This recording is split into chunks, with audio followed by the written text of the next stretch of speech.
অঞ্জলি, ভাগ্যিস ভোরবেলা ঘুমটা ভাঙলো, তাই তো সব বুঝতে পারলাম। কি এই যে তোদের মধ্যে এখনো কোনো সম্পর্কের দানা বাঁধেনি, তুই এই কথা এতদিন আমাকে বলিসনি কেন?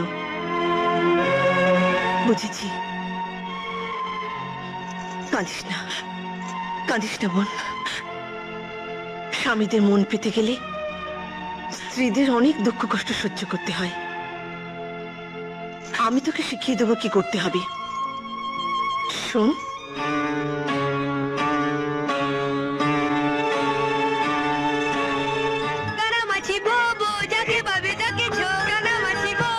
আমি ঠিক করবো না।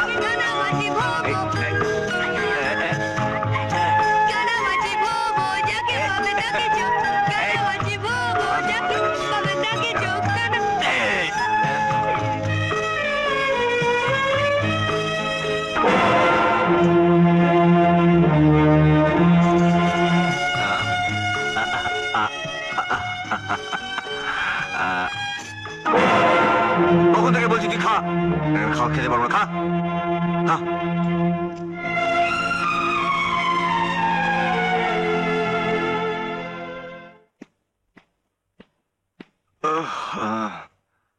আরে আমার ব্রাশ করে এই নিন।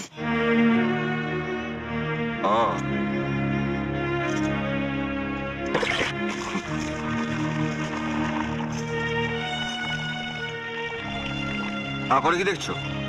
দাঁত মাজা দেখনি কারো? দাঁত দেখনি কারো? যাও যাও এখান থেকে।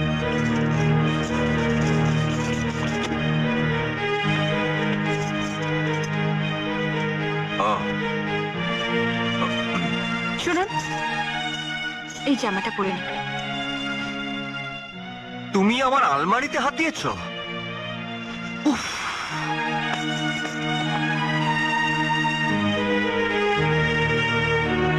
বৌদি বেরোবো, তাদের খাবার নিয়ে এসো।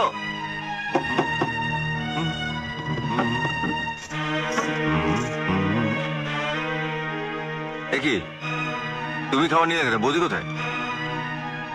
বৌদি ব্যস্ত আছে, আপনি খেয়ে নিন। বৌদির হাতের খাবার ছেড়ে আমি অন্য কারোর হাতে খাবার খাই না, সেটা তুমি এতদিনও জানোনি? কি আপনি উঠে পড়লেন যে? আমার খিদে নেই বৌদি, আমি বেরোচ্ছি। আর শোনো, পেছনে ঘুরঘুর করাটা আমি একেবারে পছন্দ করি না। হ্যাঁ,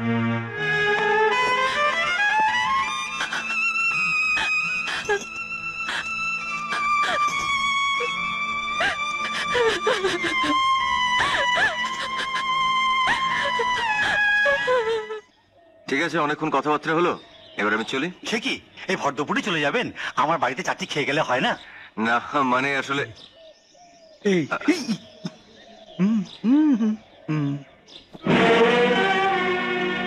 আরে বাবু যে নতুন বিয়ে করেছে তা তো ভুলেই গেছিলাম।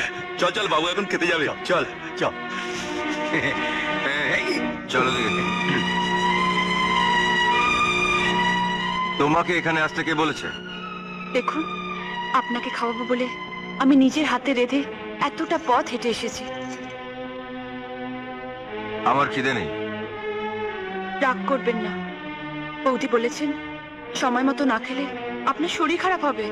আমাকে খাওয়াবার জন্য এই যাত্রাটা করার কোনো দরকার ছিল? সারা গ্রামের লোক তোমার দিকে তাকিয়ে হাসছে। চৌধুরী বাড়ির বউরা কেউ স্বামীকে খাওয়াতে মাঠে আসে না। আমার কি দোষ? আপনি দুপুরে বাড়িতে খেতে না গেলে আমি কি করব? আর তাছাড়া আমি কি খাবার নিয়ে এসেছি নাকি? বৌদি তো আমাকে পাঠিয়ে দিলেন। বাড়ি যাও, বাড়ি যাও, বাড়ি যাও বলছি।